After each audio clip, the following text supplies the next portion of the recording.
제가 작년 7월 1일 날 암 수술을 했는데 선생님 며칠 날 하세요? 비슷한 그날 생각이 나네요. 암 수술하던 아침에 잘 될 거예요. 전 3기였습니다. 3기. 3기였는데 뭐 멀쩡한데. 여러분 우리 어려운 삶의 기도 배우셔서 해주셨는데 함께 기도해 주시면 좋겠습니다. 어, 제가 재신임을 하고 나서 첫 번째 하는 하늘뜻 나누기인데 제가 10년 동안 하늘뜻 나누기 한 거를 이렇게 세 보니까 1년에 한 20 한두 편 정도 했더라고요. 10년 했으니까 200편이 넘겠죠. 그래서 한번 이렇게 한번 살펴봤어요. 대부분 많이 저장되어 있는데 옛날 노트북이 바이러스가 걸려가지고 그 저장이 안 된 거 빼고 하늘뜻 나누기를 이렇게 읽어보니까 손발이 오그라들어가지고 못 읽겠더라고요. 민망하고 야 어떻게 이런 말을 하냐 하면서 이제부터는 좀 더 열심히 잘 준비해야겠다라고 했는데 여러분들에게 제가 연초에 다짐을 했건만 원고 분량이 그 옛날로 돌아가 버렸어요. 그래서 다시 반성하면서 오늘을 기점으로 다시 원고 분량을 줄이도록 하겠습니다. 어, 그 성서를 읽다 보면 이렇게 인류의 역사는 이렇게 살인으로 시작되는 것이 아닌가라는 생각이 들 때가 있습니다. 이렇게 창세기 초반에 4장, 카인과 아벨의 사건이 창세기 4장이잖아요. 되게 초반에 살인에 대한 이야기가 나옵니다. 가인과 아벨에 대한 내용이 그것이죠. 오늘 읽은 우리의 본문입니다. 에덴에서 쫓겨난 아담과 하와는 후에 가인과 아벨을 낳았는데 저는 가인과 아벨이 형제가 아니라 남매일 수도 있겠다라는 생각을 해요. 왜냐하면은 가인을 낳고 나서 하와가 창세기 4장 1절 이렇게 하나님께 감사의 기도를 드리거든요. 주님의 도우심으로 내가 남자아이를 얻었다. 주님의 도우심으로 내가 남자아이를 얻었다라고 가인을 낳았을 때는 굳이 얘기를 해요. 그런데 아벨에 대해서는 특별히 할 말이 없습니다. 한 말이. 아벨의 이름은 히브리어로 이게 두 가지 어원 기원이 있는데 첫 번째는 헤벨입니다. 헤벨은 수증기, 헛됨을 뜻합니다. 전도서에 보면 헛되다 이런 구절 반복적으로 나오잖아요. 그때 말하는 헛되다가 헤벨입니다. 그러니까 그 단어 아벨이 헛되다라는 뜻이 있다라는 거죠. 근데 생각해 보세요, 여러분.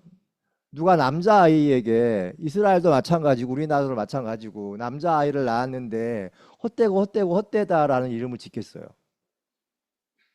그렇죠? 그러니까 이 가인을 낳았을 때는 하와가 주님 아들을 주셔서 감사합니다 그랬는데 아벨을 낳았을 때는 아무 말도 안 하고 아벨의 뜻이 헛되다라는 것으로 미루어 봐서 옛날에 옛날에 뭐더라? 그 서울의 달인가? 거기 보면은 후남이 이런 거 나오잖아요. 그 남자 김희애한테 후남이라는 이름을 붙이잖아. 그런 것처럼 아마 아벨도 여자애였는데 그 남자를 바라는 마음 이런 거 붙이지 않았을까라는 생각을 좀 들었어요. 이런 건 공식적인 얘기는 아닙니다, 여러분. 두 번째 이름으로 아벨은 또 슬퍼하다, 애도하다라는 말이 있습니다. 누가 아들을 낳고 슬퍼하다, 애도하다라는 말을 하겠어요? 그런 것으로 미뤄 봤을 때 아벨은 혹시 여성일 수도 있지 않을까라는 생각을 해보게 돼요. 아벨이 누굴까? 유감스럽게도 아벨에 대한 정보는 성서에서 더 이상 등장하지 않습니다.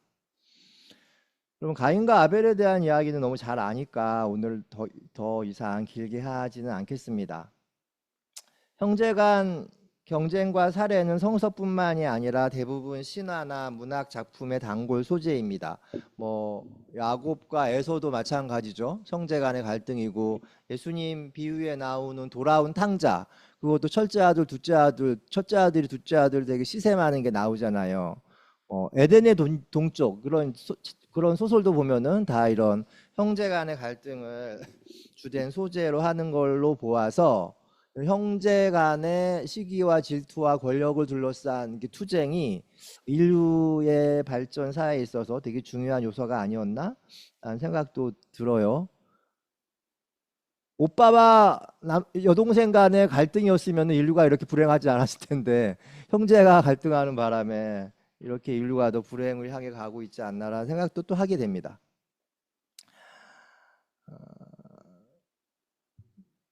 그러니까 가인과 아벨 사건은 인류 최초의 살인 사건이며, 인간 사회 비극의 원형과도 같은 사건으로 사람들이 묘사합니다. 이런 이유로 아벨의 제사는 받고 가인의 제사를 받지 않은 것에 대해서도 이런저런 해설이 많습니다. 농경이 시작되면서 인간이 정착하고 지배와 피지배 관계가 생기면서 인간이 신으로부터 멀어져 갔기에 가인이 제물을 받지 않았고, 아벨이 바친 제물이 송아지 맛배의 기름기였기에 신이 그것을 기뻐했다고 하는데, 개인적으로는 별로 동의가 안 되는 해설입니다. 그렇다면 이 가인과 아벨 이야기는 무엇을 말하고자 하는 것일까가 오늘 하늘뜻 나누기에 우리가 함께 고민해야 될 것입니다. 제가 확인한 바로는 오늘 성경 구절 너의 아우 아벨이 어디 있느냐는 신이 인간에게 던지는 두 번째 질문입니다. 첫 번째 질문은, 창세기에 나오는 첫 번째 질문은 아담아 내가 어디 있느냐입니다. 선악과를 따먹은 다음에 두려움에 떨고 있는 인간을 향해 한 질문이 신이 첫 번째 질문이었고, 아우 아벨을 죽인 가인에게 한 질문이 두 번째로 인간에게 던지는 신의 질문입니다. 제가 가르치는 과목 중에 신학적 인간학이라는 과목이 있는데, 신학적 인간학을 이야기할 때 저 같은 경우 신이 인간에게 한 첫 번째 질문과 두 번째 질문을 갖고 학생들에게 말을 건넵니다. 개인적으로는 저는 두 번째 질문이 더 중요하다고 봅니다. 왜냐하면 타자와의 관계를 둘러싼 질문이기 때문에 그렇습니다. 하지만 오늘 하늘뜻은 신학적 인간학에 대한 논의도 아닙니다. 신의 질문에 가인은 모릅니다. 제가 아우를 지킨 사람입니까? 라고 답을 합니다. 오늘 하늘뜻 나누기 본문을 창세기에 나오는 가인과 아벨 이야기를 고른 이유는 지난 주간에 본 넷플릭스 드라마 소년의 시간 때문입니다. 그 작품을 보고 나서 가인과 아벨 이야기가 떠올랐습니다. 그럼 혹시 소년의 시간 보신 분 계신가요? 혹시 보신 분 계신가요? 안 봐도 뭐 이해하는데 별 지장 없으면 보신 분들은 더 이렇게 이야기할 거리가 있을 거라고 봅니다. 살인 용의자로 의심을 받고 있는 중학생 아들을 향해 아버지가 묻습니다. 도대체 무엇을 한 거니?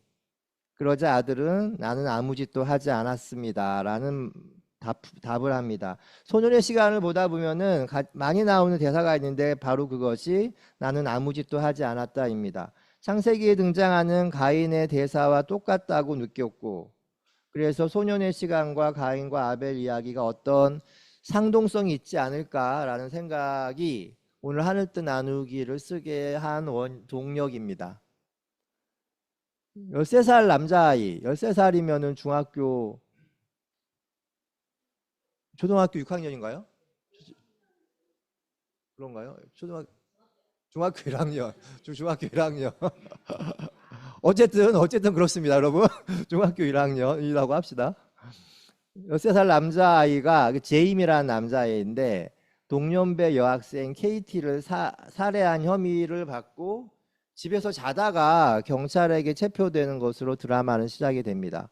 소년의 시간은 총 4부작인데 여기 뭐 스포일러가 약간 포함되어 있는데 결정적이지 않습니다. 영화를 보시면 더 충격적이니까 그 스포일러가 포함되어 있으나 영화를 보는 데는 하등에 여러분들의 충격에 하등에 지장이 없으니까 그냥 보셔도 됩니다.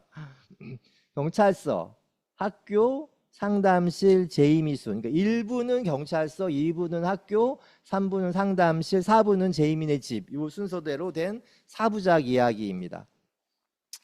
이렇게 원 테이크로 찍는데 4개의 테이크가 4편의 시리즈가 됩니다. 1부는 부모의 입장에서 집에서 자던 아들이 살인 혐의로 경찰서에 불려가서 조사를 받는 과정입니다. 이런 문을 경찰이 이따만한 쇠망둥이로 이렇게 땅땅 부시면서 들어가요. 첫 장면이. 아들은 자다가 그냥 딱 끌려가는 거죠. 그러니까 부모들 입장에서는 정말 경찰이 너무하다 이런 생각이 들었을 거예요. 왜 우리 아무것도 모르는 어린 아이가 뭐 이러면서 경찰이 미성년자에게 저래도 되는 걸까라는 생각이 들었고 부모에게 감정이 이입되면서 우리 아이가 아닐 거야. 경찰이 뭔가 잘못 알고 왔어라고 믿고 싶지만 왠지 설마 우리 아이가 그랬을지도 모르겠다. 라는 마음이 관객에게 듭니다. 그리고 저도 옛날에 그 데모하다가 경찰서 잡혀 들어간 적도 한두 번 있잖아요. 우리가 얼마나 이 물건 취급을 당해요. 경찰서에 들려 들어가면. 근데 영국 경찰은 되게 거칠고 이렇게 험하긴 한데 매뉴얼이 있는 것 같았어요. 매뉴얼. 한 아이를 경찰서로 딱 조사받는 과정에서 어떤 매뉴얼에 따라서 행동을 하더라고요. 우리나라도 매뉴얼이 있겠죠. 그런데 예를 들어 신체 검사 이런 거 할 때도 이렇게 옷을 벗어야 되는 건데 신체 검사는 검사 요원과 아이가 있고 그 방 안에는 경찰도 있고 다른 수사 요원도 있는데 다른 경찰과 수사 요원은 아이가 옷을 벗을 때 뒤를 돌아서요. 딱 안 보는 거지. 그 검사하는 검사관과 아이만 몸을 벗기고 검사를 하지만 그 사무실 아래에 있는 다른 경찰이나 다른 관계자들은 딱 등을 돌아가지고 안 보더라고. 그런 게 다 매뉴얼로 있는 것 같았어요. 하나하나가 그 어떤 동의를 구하고 되게 그 앵글이 되게 긴박하게 돌아가고 되게 빠르게 거칠게 돌아가지만 어떤 매뉴얼 아래서 철저히 이 사람들이 훈련되어 있다. 제가 이걸 당연하게 생각하고 있구나라는 것이 이 사람이 범죄자로 의심이 되지만 범죄자로 되기까지는 굉장히 어떤 순서에 따라서 이렇게 매뉴얼에 따라서 움직이고 있구나 라는 것이 느껴져서 그게 좀 인상적이었습니다. 이분은 살인 용의자 제이미와 피해자 KT가 다녔던 학교로 경찰이 가서 수사를 하는 거예요. 학생들에게 탐문 조사하는 거죠. 교실에 들어가서 뭐 이런 뭐 어땠니 뭐 이런 거 물어보고 KT는 어떤 애였고 제이미는 어땠니 둘 간에 이상하지 않았니 뭐 이런 거 이렇게 물어보면서 학교에서 어쨌든 학생들을 찾아다니면서 조사하는 게 2부입니다. 중학교 교실을 체험하는 것은 흡사 오지 체험과도 같았습니다. 근데 이거 영국뿐만이 아니라 저도 그런 적이 있었어요. 제가 귀국하던 해가 2014년이었는데 그때 제 조카가 중학교 2학년이었거든요. 제 여동생, 우리가 교회 왔던 여동생 여러분 기억하시나요? 그 조카가 중학교 2학년이었어요. 2014년에. 그 집은 지금 다 미국에 갔는데 그 조카는 지금 대학원 다니고 있고요. 근데 그 조카 중학교 2학년 애가 분당에 있는 정자중학교라는 데를 다니고 있었어요.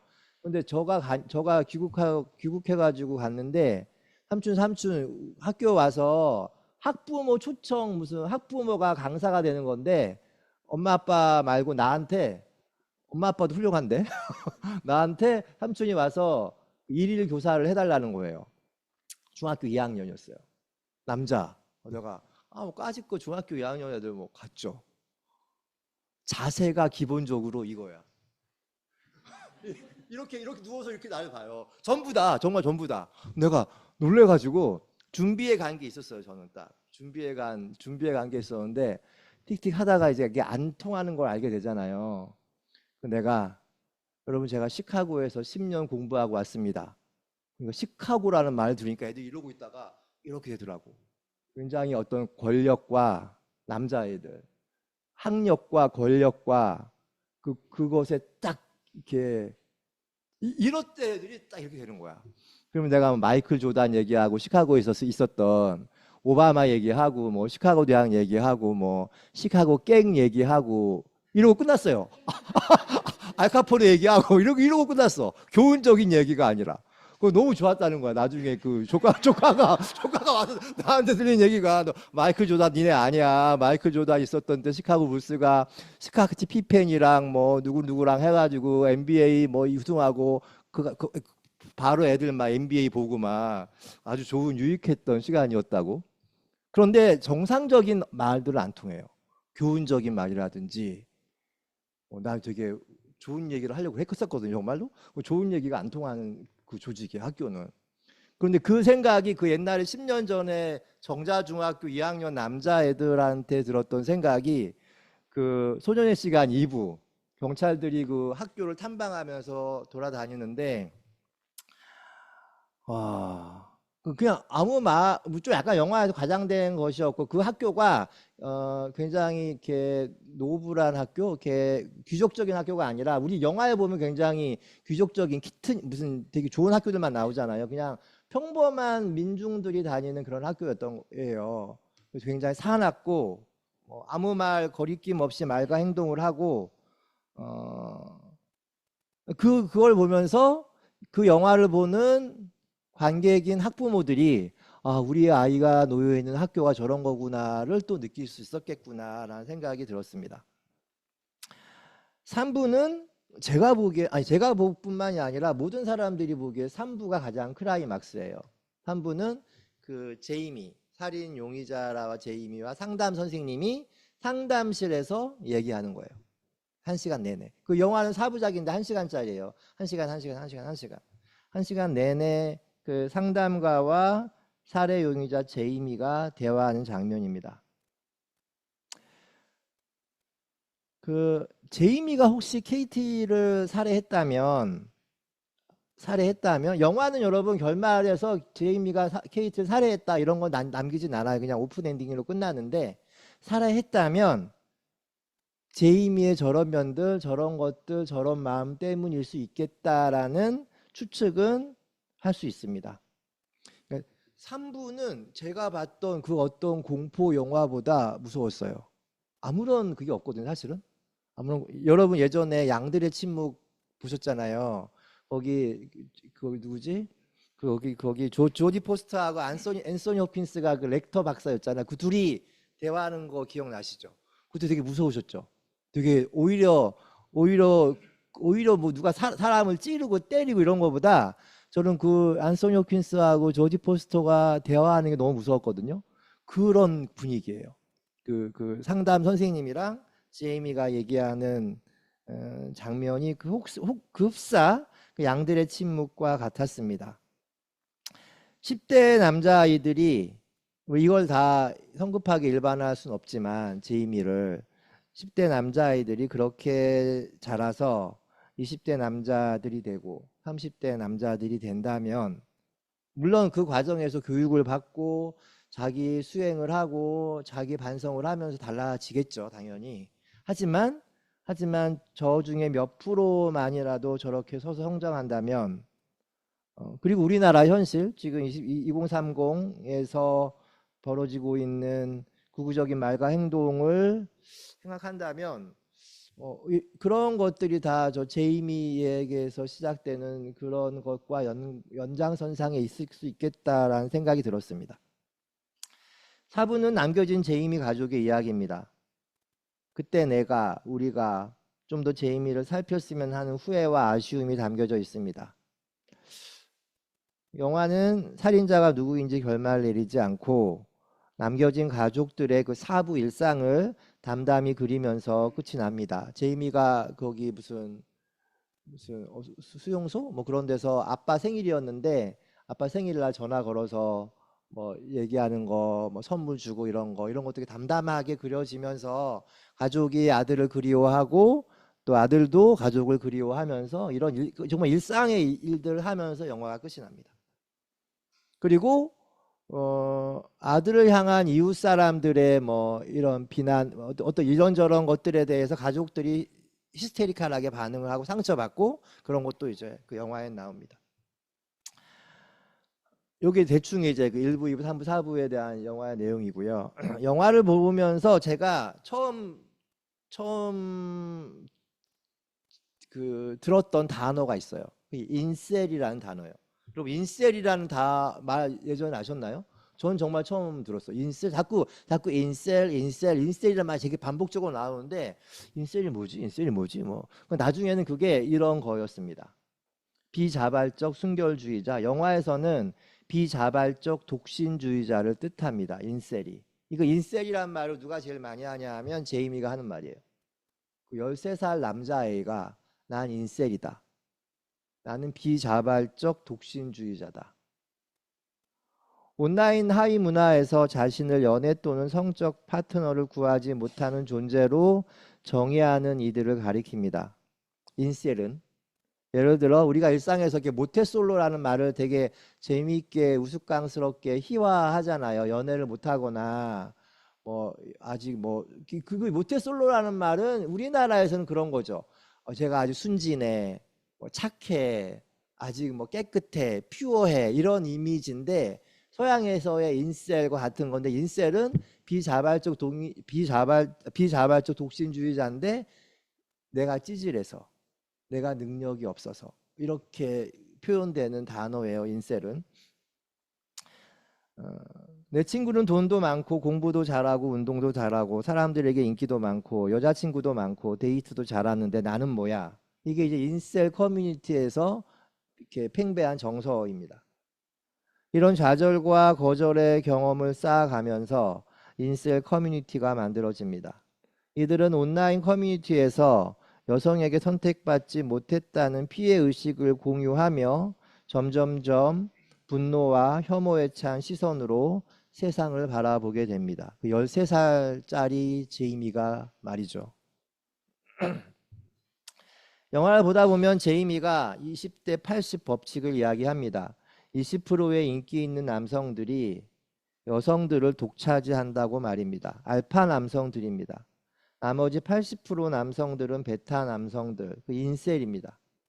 문제는 이 베타 남들이 자신이 선택을 받지 못하고 좌절과 배제를 당한 경험을 나를 알아보지 못하는 여성의 탓으로 돌린다는 데 있습니다. 그러면서 여성을 향한 증오의 감정을 키워갑니다. 제이미 역시 이런 온라인 문화에 노출되어 있었습니다. 그는 자신을 베타 남성으로 여기며 좋아하던 소녀 KT가 자신을 거절했을 때 그것을 단순한 실망이 아니라 존재 전체를 부정당하는 일처럼 받아들입니다. 이것에 대한 구체적인 심리 묘사가 3부에 보면 심리 상담가와 제이미가 대화하는 대목에서 밝혀집니다. 인셀 커뮤니티는 전 세계적으로 아주 만연합니다. 한국에서는 예전에 일베 같은 일간 베스트, 지금 이준석이 맨날 본다는 fem코가 대표적인 것이라 할 수 있죠. 보통 이들을 넷 우익이라고 말합니다. 소년의 시간의 원제는 adolescence, 사춘기입니다. 사춘기. 그 주인공이 남자애여서 그냥 소년의 시간이었지 사춘기입니다. 여러분들 사춘기 어떠셨습니까? 기억이 안 나시죠? 저는 절대 돌아가고 싶지 않아요. 그 정말 터널 같은 13살 하여튼간 중학교 남자들 다 마찬가지지만 저희 때는 중학교로 들어가는 게 어떤 권력과 체제로 들어가는 거였어요. 저 중학교 1학년 때만 교복 입었거든요. 저는 88학번이어서 88학번은 중학교 1학년 때까지는 교복을 입었어요. 중학교 2학년 때부터 교복 자유화가 됐고 중학교 1학년 그 13살 교복 입고 가는데 교문에 그 남자 형들이 있어. 선도부 모자 쓰고 호크 이거 잠갔나 안 잠갔으면 딱 와서 뭐 대가리 받게 하고 막 무릎 꿇게 하고 막 이래요. 그러니까 그게 얼마나 초등학교를 다니다가 중학교로 들어가면서 이 사회가 이런 거구나. 조직이 이런 거구나. 이런 걸 느끼면서 시작이 되죠. 그러면서 그때부터 저는 그 13살부터 한 30살 가까이는 늘 약간 싫었어요. 그 미숙한 것도 있었고 좀 정말 모자란 것도 있었죠. 찌질한 것도 있었을 거예요, 당연히. 그래서 저는 그 시기로 그때가 좋았지. 그때 정말 안 좋았어요. 그때 정말 안 좋았어요.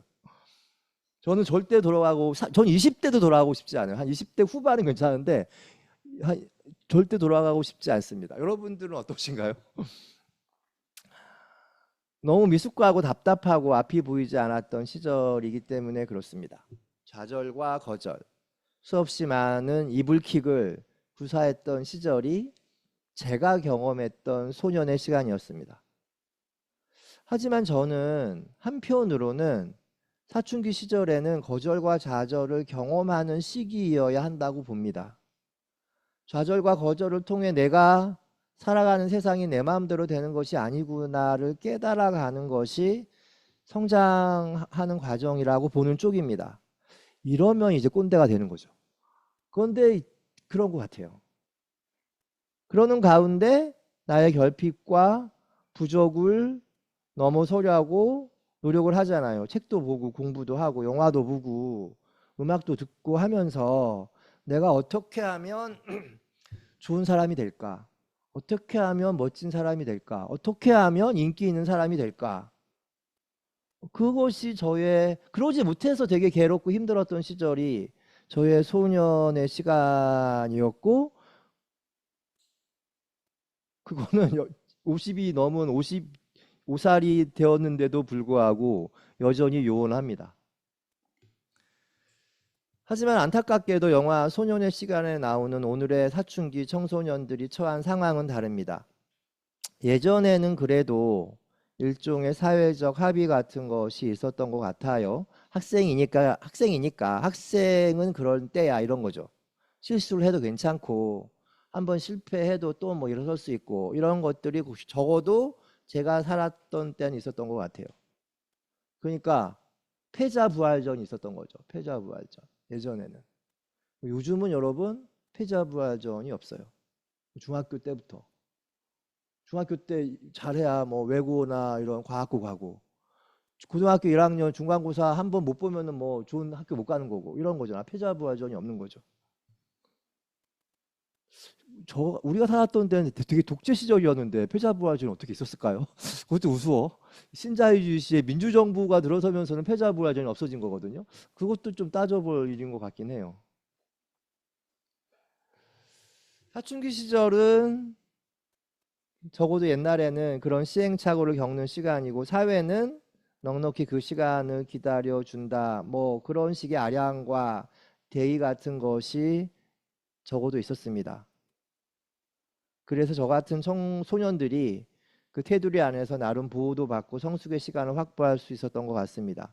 하지만 지금은 다릅니다. 그래서 요즘 청년들이 더 조금 안 됐습니다. 정말로.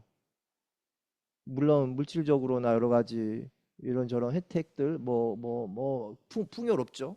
하지만 제가 소년의 시간을 살았던 그 시절보다 지금의 소년의 시간을 살고 있는 청소년들은 참 미안합니다. 사회가 사춘기의 실수와 시행착오를 기다려주지 않습니다. 그것을 너무나도 그 친구들이 잘 알고 있습니다. 그런 까닭에 좌절과 거절을 겪는 청소년들이 그들의 분노를 생으로 표출합니다. 소년의 시간에 등장하는 제이미에 따르면 내가 인기가 없고 내가 여친이 안 생기는 이유는 내가 부족하고 능력이 없어서가 아니라 나를 알아보지 못하는 여자들이 부족한 생각 때문입니다. 물론 개인적으로 그렇게 생각할 수 있습니다. 그것은 예전에도 그랬습니다. 세상이 나를 알아보지 못해 라는 말도 그런 거죠. 하지만 그것은 어디까지 혼자만의 생각으로 머물러야 합니다. 그런데 그런 제이미의 생각을 부추기는 커뮤니티가 하나둘 생겨나기 시작했습니다. 그래, 네 말이 맞아. 우린 부족하지 않아. 너는 괜찮고 옳은 아이인데 그런 너를 알아보지 못하는 여자아이들이 이상해. 라고 SNS 커뮤니티 상에서 제이미 같은 남자 청소년들을 위로해 줍니다. 그것이 급기야 트럼프나 이준석 같은 정치인들은 인터넷상 남초 커뮤니티를 자신들의 정치적 도구로 활용하면서 여성과 20대 남성을 갈라치게 하면서 표를 획득하고 있습니다. 정말 나쁜 사람들 같아요. 그러니까 좀 질이 정말 안 좋은 거죠. 이게 뭐 소년의 시간은 문제를 인셀 문화 탓으로만 돌리지 않습니다. 한 가지 더 원인을 꼽자면 가부장제입니다. 제이미 아버지는 배관공입니다. 아주 열심히 일하고 의욕적이고 아주 정력적이고 정말 자수성가한 집에 스타렉스 같은 자기네 배관공 가게 이름이 새겨져 있는 그런 트럭도 있고요. 무척이나 적극적이고 의욕적인 아버지입니다. 전형적인 영국 노동계급 남성으로 분노와 울분을 또 자주 표출합니다. 영국 영화들 보면은 뭐 켄 로치 감독이라든지 이런 영국의 노동자들의 삶, 노동자들의 연대, 노동자들의 해고 당하면 뭐 그것에 맞서 싸우는 그 노동 영화들이 많아요. 전형적인 그 강한 노동자, 힘세고 능력 있고 성취해 나가는 그 노동자를 상징하는 자가 그 제이미 아버지죠. 제이미는 그런 강한 아버지에 의존하고 또 아버지의 인정을 받으려고 해요. 그러니까 이 집이 열심히 노동을 해서 부자가 된 거예요. 잘 살아. 중산층 중에 오른 거야. 그러니까 이 제이미 아버지의 눈으로 볼 때는 제이미 되게 약한 거죠. 아빠가 그걸 말로 표현을 하진 않지만 제이미는 그런 강한 아버지에 의존하고 아버지의 인정을 받으려고 합니다. 웃긴 게 상담가랑 이야기하는 3부에서도 아버지에게 말 잘해달라라는 말을 몇 번 해요. 아버지의 인정, 아버지의 이름으로라는 그 시스템 안에서 이렇게 버려지고 싶지 않은 거죠. 아버지한테 잘 말해주세요. 아버지한테 이거 나의 찌질한 말하면 안 돼요. 이렇게. 굉장히 이렇게 아버지의 시선을 되게 의식하고 있구나. 경찰서에서도 아버지를 자꾸 부릅니다. 아버지를 불러달라고 하고. 한편 또 제이미는 그런 가부장의 권위로부터 벗어나고 싶어 합니다. 아버지의 강함을 동경하지만 아버지처럼 될 수 없음을 깨닫고는 정서적으로 아버지와 친밀한 관계를 맺지 못하는 제이미는 아이러니컬하게도 아버지의 울분과 분노를 점점 닮아가요. 아빠도 자기 마음대로 안 되거나 이렇게 일이 풀리지 않을 때 집에서도 그렇고 밖에서도 굉장히 과격한 행동을 하거든요. 제이미도 그런 모습들을 듬성듬성 보이죠. 아버지와 같은 강인한 남성이 되지 못하고 아버지의 기대에 미치지 못하는 데서 오는 제이미의 무력감과 좌절은 상대적으로 약한 또래 소녀 케이티를 향합니다. 심지어 3부에서 여성 상담가와 대화를 하면서 보이는 제이미의 공격성은 어느 빌런들의 그것보다 더 위압스럽게 제게 다가왔습니다. 결국 소년의 시간은 인셀 문화와 가부장제에서 성장한 어느 소년의 성장기이고 그것의 비극적 결말을 그려낸 작품이라 할 수 있을 것 같습니다. 창세기에서는 가인이 아벨을 죽이고 소년의 시간에서는 제이미가 케이티를 살해한 용의자로 지목이 됩니다. 가해자인 가인과 가해자로 지목된 제이미에게는 공통점이 있습니다. 둘 다 거절과 배제를 당한 경험이 그것입니다. 거절로 인한 좌절과 분노가 한두 번이 아니었을 것입니다. 실패의 기억이 쌓이면서 어떤 조짐들이 가인과 제이미에게 발견되었을 것입니다. 가인과 제이미가 갑작스럽게 아벨과 케이티를 살해한 것 같지만 사실 그 기운은 오래전부터 그들의 몸짓과 말투, 태도에 서려 있었고 공동체 구성원들 누군가가 그것을 어쩌면 감지하고 있었을지 모릅니다. 소녀의 시간 4부는 제이미의 가족들의 일상을 잔잔히 그리고 있는데 제이미의 징조들을 발견하고도 침묵하거나 외면했던 것에 대해 후회를 하는 대목들이 등장을 합니다. 예를 들어서 축구를 하는 건데 영국은 여러분 축구 되게 좋아하잖아요. 아버지도 축구를 좋아하고 축구를 좋아하는 아버지가 제이미에게 축구를 시켜요. 그럼 제이미는 축구를 못해요.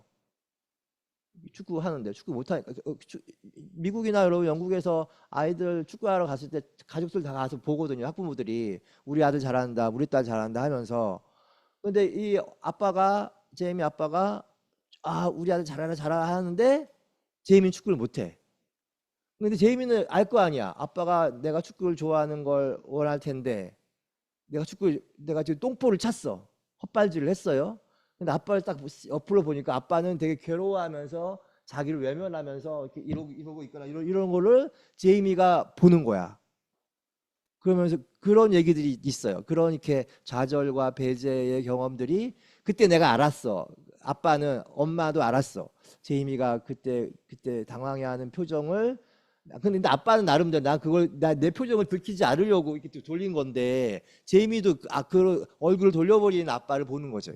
그러면서 내가 아빠에게 인정을 받지 못하고 거절당하고 있구나라는 것을 하나씩 하나씩 쌓아가는 건데 그거를 엄마 아빠도 알고 있었어요. 그리고 사부에 가서는 그때 내가 말을 하면서 풀어야 될 걸, 내가 그때 이러지 말았어야 될 것이라고 후회하는 대목들이 나옵니다. 소년시간 마지막 에피소드에서 제이미의 부모는 통곡을 하면서 자신들의 책임, 즉 마땅한 행위를 하지 않았음에 대해 울부짖는 것이 여운에 남습니다. 창세기 가인과 아벨 이야기와 소년의 시간의 공통점이 또 하나 있습니다. 피해자인 아벨과 케이티가 철저히 배제되어 있다는 점입니다. 가인에게 살해야 되는 아벨, 제이미에게 희생되었다라고 생각되어지는 케이티는 살인의 순간에만 등장하는 피해자일 뿐입니다. 창세기 전체에서 영화 전체에서 철저히 지워지고 보이지 않는 캐릭터입니다. 그냥 영정사진 하나로 처리되거나 추모 공간에 꽃다발을 놓는 것으로 끝이 납니다. 그 KT에 대한 기억, 아벨에 대한 기억도 마찬가지일 것입니다.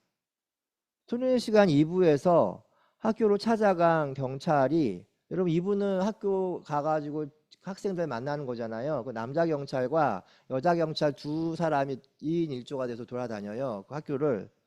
여자 경찰관이 이렇게 굉장히 시큰둥해. 시종 내내 하는데 그 여자 경찰관이 이런 말을 해요. 그 남자 경찰관을 향해서 잠깐 그 쉬는 시간에 이런 상황이 짜증난다. 언제나 가해자가 중요하다. 우린 지금 가해자로 지목되는 제이미만을 따라가지 않느냐. 피해자는 KT는 기억하지 않는다. 제이미만 주목하는 이 현실이 나를 화나게 한다. 굉장히 저는 이게 중요한 포인트라고 생각을 해요. 이 영화를 만든 제작자가 숨은 의도가 약간 반영된 것 같기도 하고, 제이미가 왜 죽었을까에만 집중하지 피해자의 삶, 남겨진 피해자 가족들의 삶에 대해서는 눈과 귀를 닫습니다. 여자 경찰의 문제 제기에 남자 경찰이 그래 맞아, 우리는 케이티를 잊지 않기 위해서 지금 제이미에 집중해야 한다고 대답하지만 더 이상 피해자에 대한 언급은 없습니다. 우리가 어떤 사건과 텍스트를 대할 때, 그리고 성경을 읽을 때도 마찬가지입니다. 지면을 지배하는 중요한 사건과 인물과 서사들만 따라갑니다. 하지만 텍스트 읽기는 그 메인스트림이 놓치는 부분들에 대한 읽기를 완성해야 비로소 끝나는 것이 아닐까라는 생각을 했습니다. 소년의 시간은 14살 소년의 단순 일탈로 살인을 저질렀다는 범죄 드라마가 아니고, 가인과 아벨 기사는 인류 최초의 살인을 강조한 이야기가 아닙니다. 그것들은 우리가 왜 이 지경까지 이르게 되었는지를 묻고 어떤 내용들이 간과되고 있는지를 묻습니다. 그리고 이제부터 우리는 무엇을 해야 하는가를 묻습니다. 지난 대선 이후 2030 남성들의 구구화에 대한 논의들이 본물 터지듯 나오고 있습니다. 소년의 시간 제이미가 빠진 인셀 문화는, 아니 멀리 가지 않아도 대한민국 2030 청년 남성들에게 만연한 팬콘 문화는 소수의 병리적 일탈이라고 치부할 수 없고 그래서도 안 됩니다. 그것은 무관심과 조롱, 분노와 수치심이 무감각하게 반복되는 사회 전체의 감정 구조를 반영합니다. 제이미의 범죄와 이준석의 2030 남성 갈라치기는 다른 것 같지만 이어져 있습니다. 이러한 멸시와 차별, 혐오와 배제의 언어는 신자유주의가 한 세대를 지나오면서 파생시킨 오작동의 결과입니다. 승자 독식과 약육강식의 신자유주의 논리는 최종적으로 강인한 구구주의 남성 수사학을 전파시키면서 우리 일상의 구석구석에 자리 잡았습니다. 이러한 상황 속에서 주님이 오늘 던지는 두 가지 질문, 너의 아우 아벨이 어디 있느냐, 내가 무슨 짓을 저질렀느냐는 이 물음에 우리는 가인처럼 내가 아우를 지키는 자입니까? 라고 말해서는 안 될 것입니다. 모두가 네트워크로 연결되어 있지만 모든 관계는 깨어져 버린 어처구니 없는 세상 속에서 우리는 지금 살고 있습니다. 단절되고 막혀버린 서로에 대한 감수성의 회로를 어떻게 다시 복원시킬 수 있을지가 우리 모두의 과제로 남았습니다. 사실 하늘 뜻은 이걸로 끝나는 거였는데 2004년도 제가 2004년도에 미국에 갔잖아요. 2004년도 미국에 가자마자 미국에서 대통령 선거가 있었어요. 여름에. 그때 민주당에서는 존 캐리 맞죠? 존 캐리가 민주당 대통령 후보로 됐고 공화당은 아들 부시였어요. 부시 재선의 민주당의 대통령 후보는 존 캐리였어요. 근데 그때는 이미 이라크 전쟁 뭐 이런 거 하고 있을 때였고 이라크 전쟁의 불법성, 위법성 같은 것이 다 드러나서 존 캐리가 존 캐리가 전체 투표는 아마 이겼을걸요. 이겼는데 이제 그 뭐죠? 그 선거구 그 선거인단에선 져가지고 된 케이스였는데 그런데 제가 갔을 때 이 민주당 전당대회가 있었어요. 후보수락 전당대회. 이제 존 캐리 그런데 민주당에서 존 캐리가 후보수락 전당대회 후보자 지지 연설자로 오바마를 지정을 했어요. 오바마. 저는 그 오바마 연설 들었는데 그때 명연설이 몇 가가 있잖아요. 뭐냐 67년 61년도인가 63년도인가 I have a dream 그 누구죠? 마틴 루터 킹 목사의 I have a dream 그 되게 명연설이었는데 저는 그 연설보다 오바마 연설이 되게 더 훌륭하다고 봐요. 그 연설을 했죠. 오바마가. 근데 그 오바마 연설이 생각이 났어요. 왜냐하면 그때 내가 가가지고 영어도 하나도 안 들리고 영어도 못하고 하는 무렵이었는데 다른 미국 애들 말은 하나도 못 알아듣겠는데 오바마 연설 알아들어. 발음도 되게 명확하고 내용도 너무 좋은데 오바마 연설이 여러분 오늘 본문이랑 매치가 돼요. 내가 내 아우를 지키는 자입니다. 예요. 가인은 내가 아우를 지키는 자입니까? 라는 반문을 하잖아요. 오바마는 요 2004년도 연설에서 내가 그 아우를 지키는 자입니다. 라는 주제였어요.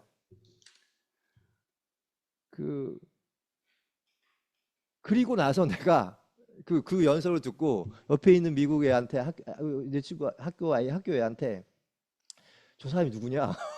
저 사람이 누구냐니까 여기 일리노이주 상원의원이래. 여기 시카고가 일리노이주에 있거든요. 일리노이주 상원의원인데 걔가 하는 말이 지금도 기억이 나요. 저 사람이 오바마인데 우리 동네 아저씨래. 우리 동네에 사는 사람이래. 학교 주변에. 미셸 오바마가 시카고 대학교 병원 행정부원장이었고 오바마 애들이 시카고 대학교 부설 학교에 이렇게 다니고 있었거든요. 그래서 집도 우리 학교에서 2블럭 밑에 있었고 그래서 오바마가 애들을 데려다 준다는 거예요. 학교로. 정말 그러더라고요. 2번 봤어요. 2번. 대통령 되기 전에. 정말 오바마 학교 데려다 주고 그러더라고요. 그런데 제가 누구냐 그러니까 제가 일리노이주 상원이었는데 내가 보기에 그 친구가 보기에는 차기는 모르겠고 차차기에 유력한 민주당 대선 후보다. 자기가 보기엔 그렇대. 근데 바로 차기에 다음에 대통령이 됐잖아요. 그 정도로 되게 저 같은 그 한국에서 온 정말 무지랭이 한국에서 온 처음 보는 사람도 감동시킬 연설이었어요. 그 연설이. 근데 첫 연설이 이렇게 시작이 돼요. 오바마의 그 첫 연설이. 오늘은 특별히 저에게 영광스러운 날입니다. 제가 이 연단에 서 있다는 것은 일어날 수 없는 일이기 때문입니다. 이거 여러분 다 인터넷에 다 있습니다. 제 아버지는 케냐의 조그마한 마을에서 태어났고 자라 미국으로 유학으로 온 외국 학생입니다. 그의 아버지, 저의 할아버지는 노예였습니다. 라고 하면서 이제 그 연설을 시작하는 거예요. 후보 수락 연설 지지선언. 그리고 이제 자신에 대한 이야기를 한 후에 오바마는 미국을 구성하는 국민들에 대한 이야기를 합니다. 공장 노동자, 학비가 없어서 자식을 대학에 보내지 못하는 부모들, 이라크에 참전한 미국 청년들, 건강보험 혜택을 받지 못한 사람들, 그리고 전당대회에 참여한 민주당뿐만 아니라 모든 미국 국민들을 향해서 오늘 창세기 가인의 질문을 받아 내가 아우를 지키는 자입니다 라고 말을 합니다. 만약 시카고 남부에 글을 읽지 못하는 아이가 있다면 제 아이는 아니지만 그것은 저의 문제입니다. 만약 돈이 없어 약값과 집세 중 하나를 선택해야만 하는 노인이 있다면 제 조부모는 아니지만 그것은 제 삶마저 가난하게 만듭니다. 만약 아랍계 미국인 가족이 변호사나 법적 도움을 받지 못한 채 체포된다면 그것은 저의 시민권과 자유를 위협하는 일입니다. 저는 제 동생을 지키는 자입니다. 저는 제 여동생을 지키는 자입니다. 이 근본적인 믿음이 바로 이 나라를 지키는 원리이고 각자의 꿈을 추구하면서도 우리를 미국이라는 하나의 가족으로 뭉칠 수 있게 해주는 것입니다. 이거 듣는데 정말 미국 국민이 되고 싶더라고요. 하지만 절대 미국은 그런 나라가 아닙니다. 현재 미국 대통령인 트럼프는 정확히 오바마와 반대 정책을 펼치고 있습니다. 하지만 트럼프나 오바마나 미국의 대외 정책은 같습니다. 트럼프는 모릅니다. 제가 동생을 지키는 자입니까?를 외치면서 미국 내 이민자, 외국인 노동자, 유학생들을 분리하고 성소수자들 분리하고 솎아내려고 하고 있습니다. 오바마는 내가 동생을 지키는 자입니다를 외치면서 미국 내 모든 사람들을 국민으로 포용하려고 했습니다. 우리나라도 이번 대선에서 그랬죠. 김문수, 이준석의 프레임과 이재명은 달랐습니다. 이재명과 권영국 사이에도 차이가 있습니다. 어떤 후보는 모릅니다. 제가 동생을 지키는 자입니까를 노골적으로 표방하였고 어떤 후보는 내가 동생을 지키는 자입니다를 선언했습니다. 우리 모두 저마다의 사춘기를 보냈습니다. 어떤 시절에는 내가 동생을 지키는 자입니다라는 문장이 공감과 설득력을 지녔고 비록 내가 그것을 실현할 능력과 여유가 없더라도 지금 시대는 모릅니다. 내가 동생을 지키는 자입니까? 라는 가인의 반문이 대세인 시절이 아닐까 합니다. 이런 세상 속에서 파시즘의 씨앗이 뿌려지고 성장하고 있습니다. 손은혜 시간은 그것의 원초적이고도 집단적인 무의식을 그리고 있는 영화라는 점에서 보고 난 다음에 마음이 개운치 않았습니다. 그리고 이 문제는 창세기가 쓰여지던 시절부터 21세기 지금까지 이어지는 인류가 풀어야 할 공동체를 둘러싼 과제이기도 합니다. 잠시 묵상하겠습니다.